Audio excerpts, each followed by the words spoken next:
Juan 6, 16 al 21.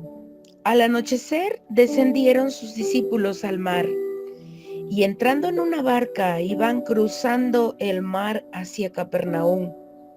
Estaba ya oscuro y Jesús no había venido a ellos, y se levantaba el mar con un gran viento que soplaba. Cuando habían remado como 25 o 30 estadios, vieron a Jesús que andaba sobre el mar y se acercaba a la barca y tuvieron miedo.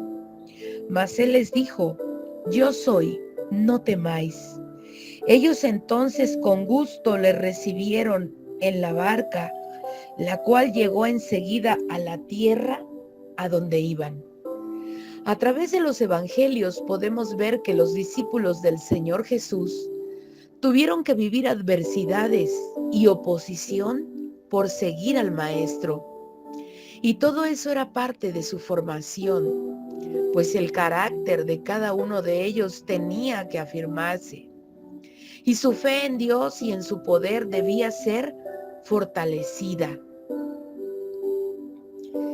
Debemos destacar que el pasaje bíblico que acabamos de leer nos dice que estaba oscuro y que Jesús no había venido a ellos. Podemos entonces concluir que ellos no podían guiarse correctamente. No podían verse ni la luz de la luna, ni la luz de las estrellas para identificar la ruta a seguir. Además, los discípulos tampoco podían ver las montañas alrededor del mar de Galilea. Nada podían ver aquella noche, pero estaban haciendo la voluntad del Señor y por lo tanto Jesús tendría cuidado de cada uno de ellos y no los abandonaría. Es muy interesante tener en cuenta que según el Evangelio de Mateo en el capítulo 14, la barca era azotada por las olas porque el viento les era contrario. En la palabra de Dios, el mar es figura de la maldad. Lo vemos en Génesis, el mar está relacionado con el caos. En Apocalipsis, el mar nos habla también de la maldad. Por todo esto podemos decir que el mar representa algo que procura detener u obstaculizar el avance. Hablamos de las tentaciones, los resentimientos, los demonios, las batallas espirituales que muchas veces se levantan, así como se levanta el mar. La Biblia nos dice además aquí que los discípulos tuvieron miedo. Y debemos preguntarnos, ¿qué es el miedo?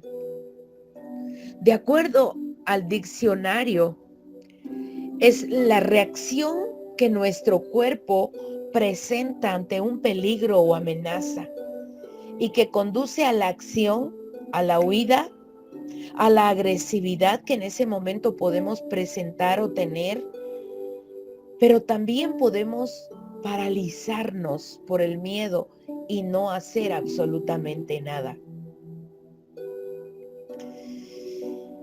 Es precisamente esto lo que vemos cuando el ser humano cae en el miedo. La persona muchas veces quiere huir de su realidad.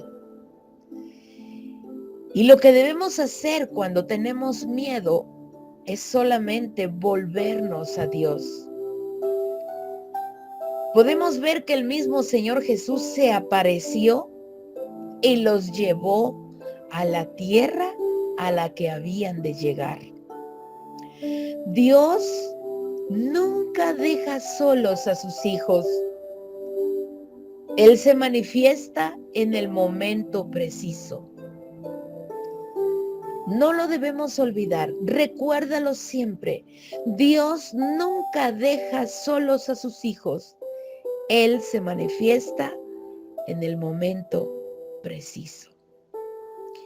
Vayamos a Él en oración, vayamos a Él en clamor, vayamos a Él cuando tenemos miedo.